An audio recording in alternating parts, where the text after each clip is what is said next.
Oyez, oyez, heureux contribuables. Les responsables de l'UMP sont des comiques.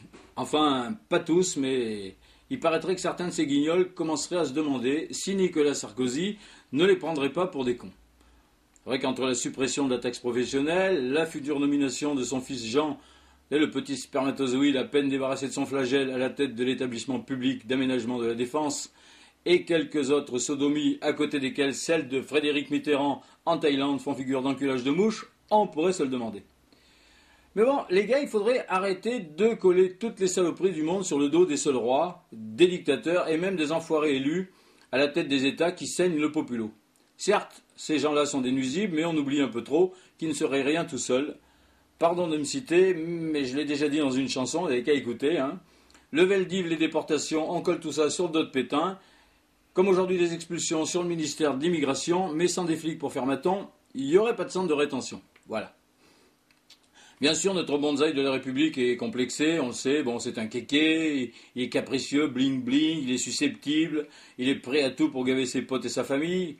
Certes, pour arriver à ses fins, il est capable de faire en sorte que les pauvres soient encore plus pauvres, quitte à ce que les encore plus pauvres crèvent, mais qu'est-ce qu'il ferait tout seul? Rien.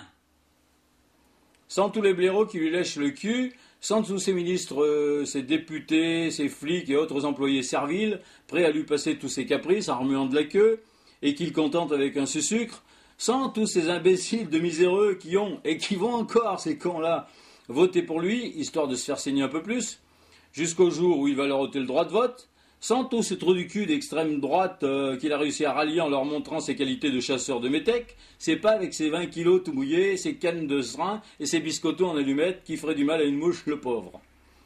Vous pensez peut-être que s'il n'était pas entouré de gros tas de muscles surmontés de cervelle de larbin, notre bonsaï de la République gueulerait « Viens te battre si t'es un homme !»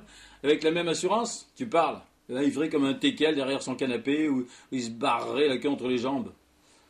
Bon. Et c'est pas valable que pour lui, c'est valable à tous les échelons. Tiens, Besson, Eric, là, avec ses testicules en coton hydrophile et ses allures de faux derche. Vous croyez vraiment qu'il serait allé à Calais démolir le campement des Afghans tout seul? Il a bien fallu des gros chapeaux avec des gros uniformes pour les traîner par les pieds, les sans-papiers. Et des conducteurs de bulldozers pour leur péter leur cabane, comme ils auraient pété, pareil, les bicoques des Palestiniens en Israël si on leur avait demandé. Eh, qu'est-ce que vous voulez, mon pauvre monsieur, faut bien bouffer, et puis du moment qu'on nous paye, on a de la famille. Ah, bande de blaireaux. Sûr que tout en haut, il y a des charognes qui pensent qu'à nous le mettre bien profond, mais le roi des fachos sur son trône, sans milice, aurait l'air d'un con. Ah non, amis de l'UMP, Nicolas Sarkozy ne vous prend pas pour des cons, c'est pas la peine. Et si vous commencez à croire, ou à comprendre, je sais pas, que vous n'êtes que des pions, plutôt que de vous persuader que Jean Sarkozy est trop jeune pour devenir président de l'EHPAD, dites-vous que 23 ans, c'est largement assez. La preuve, Louis XIV n'avait même pas 5 ans quand il est devenu roi, le roi du Bhoutan a 28 ans, et chez nos amis les Bongo, on n'est pas dictateur de père en fils peut-être? Ou alors, lisez La désobéissance civile de David Taureau, ça vous donnera peut-être des idées. Tiens, amis de l'UMP, comme je vous aime bien, bon, parce que j'ai beaucoup de tendresse pour les handicapés, je voudrais revenir sur une info de la semaine dernière qui concerne d'autres gens manipulés comme vous pour que vous puissiez relativiser votre souffrance. Je veux parler bien sûr des pauvres kamikazes à qui on demande de se mettre l'explosif dans le fion plutôt qu'à la ceinture. Bon, votre cas de conscience, c'est rien à côté de celui du pauvre islamiste à qui on dit d'aller se faire sauter pour éviter que l'Occident vienne polluer son pays avec sa pornographie, et qu'on oblige à se mettre avec dégoût un tube dans le trou de balle, c'est pas pire que vous, ça?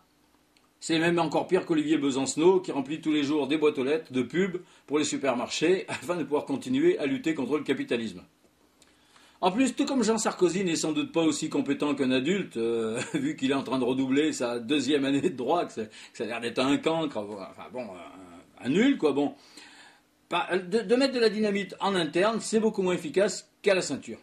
D'abord parce qu'on ne peut pas en mettre autant, enfin, je suppose, mais ils sont bien capables d'utiliser des femmes pour pouvoir en mettre le double, les salauds. Et puis parce que les types ont beau être maigres, l'explosif, c'est amorti, quoi, je veux dire.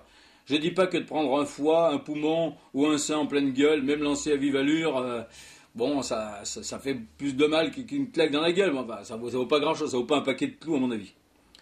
L'avantage sur le sarkozysme, cette méthode, c'est que c'est indétectable par les portiques de sécurité, alors que le népotisme de Nicolas, ça se voit à l'œil nu, il faudrait vraiment être naze pour... Hein, enfin bon, pas être insistant là-dessus. Et s'il faut faire un toucher rectal à tous ceux qui font une gueule de constipé à l'aéroport, eh ben, on n'est pas prêt de décoller. Hein. Ah ben, à mon avis, le mieux, ce serait quand même de demander aux gens d'arriver 1 heure avant le décollage et de leur faire avaler un laxatif. Allez, bonne journée, je suis un peu énervé, je m'excuse. Et puis si vous aimez les gens qui ont une gueule et une cervelle de poupon, n'oubliez pas de voter David Douillet. Toutes ces bêtises et bien d'autres sont sur schraz.com. À la semaine prochaine, on ne sait jamais.